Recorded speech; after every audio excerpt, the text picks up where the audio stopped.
시청자 여러분 안녕하십니까? MTN 투데이입니다. 법정 관리라는 파국으로 치닫던 금호타이어 사태가 극적으로 해결의 실마리를 찾게 됐습니다. 금호타이어 노조는 중국 더블스타로의 매각 수용 여부를 조합원 찬반 투표에 붙이기로 했는데 사실상 수용 가능성을 인정한 것으로 풀이됩니다. 노조는 현재 이동걸 산업은행장과 막판 협상을 벌이고 있는데 대타협이 이루어질 가능성도 주목되고 있습니다. 취재 기자 연결해 보겠습니다. 최종근 기자, 해외 매각 결사 반대를 외쳐왔던 금호타이어 노조가 입장을 바꿨다고요? 예. 금호타이어 노조 지도부는 중국 더블스타로의 매각 수용 여부를 조합원들의 찬반 투표로 결정하겠다고 밝혔습니다. 조삼수 전국 금속노조 금호타이어 대표 지회장은 금호타이어 광주 공장에서 열린 총파업 집회에서 더 이상 동지들을 불안해하고 고통스럽게 하지 않겠다며 해외 매각 관련 조합원 찬반 투표를 실시할 것이라고 밝혔습니다. 아울러 조 지회장은 지난 24일 있었던 국내 인수업체가 나타나지 않겠다는 이야기를 듣고 이제는 정리해야 되겠다는 판단을 했다고 말했습니다. 앞서 산업은행과 채권단이 경영 정상화를 위한 자구안 마련에 데드라인으로 설정한 날이 바로 오늘이었습니다. 만약 오늘까지 노조가 자구안과 해외 매각에 동의하지 않으면 금호타이어는 법정 관리를 피할 수 없었는데요. 이에 따라 파국 직전 상황에서 극적인 실마리를 찾아가는 모양새입니다.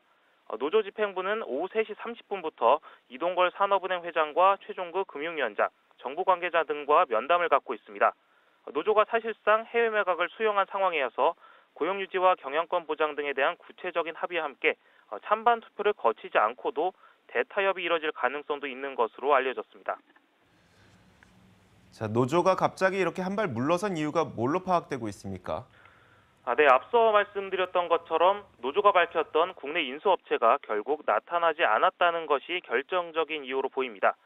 또 김동연 부총리도 오늘 금호타이어 사태와 관련해 호소문을 발표했는데요.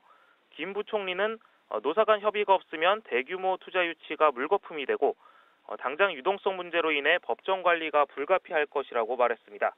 정부로서도 다른 대안이 없다는 점을 확고하게 밝히면서 노조원의 대우를 유지하기에는 동력을 잃은 것으로 보입니다. 자, 이제 다행히 금호타이어 사태는 정리가 된 것 같은데요. 오늘 디데이를 맡고 있는 또 다른 기업이 있습니다. 바로 한국GM 사태인데 여기는 어떻게 돼가고 있습니까?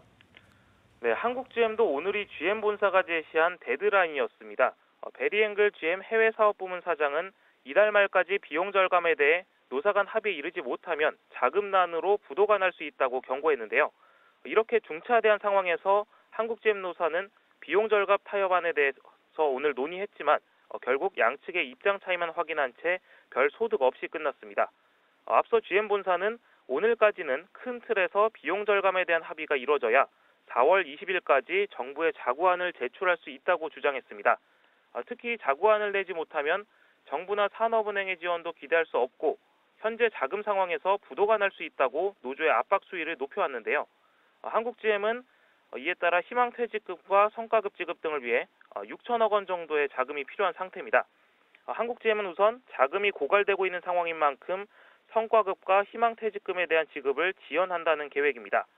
한국GM의 미래생존 여부가 달린 신차 배정 여부는 아직 불투명한 상황입니다. GM 본사의 한국GM이 신차 배정을 요청하기 위해서는 비용 절감 등을 포함한 노사 간의 합의가 이달 말까지 이뤄져야 한다는 입장이었지만 결국 협상 결렬로 한 치 앞을 내다볼 수 없게 됐습니다. 이에 대해 한국GM 측은 노사 협상이 3월 시한을 넘기게 돼 타개책을 찾기 어려워진 점에 대해 유감스럽다며 극도의 긴축 운영을 펼치는 가운데 후속 교섭을 통해 자구안 마련에 나설 예정이라고 밝혔습니다. 머니투데이 방송 최종근입니다.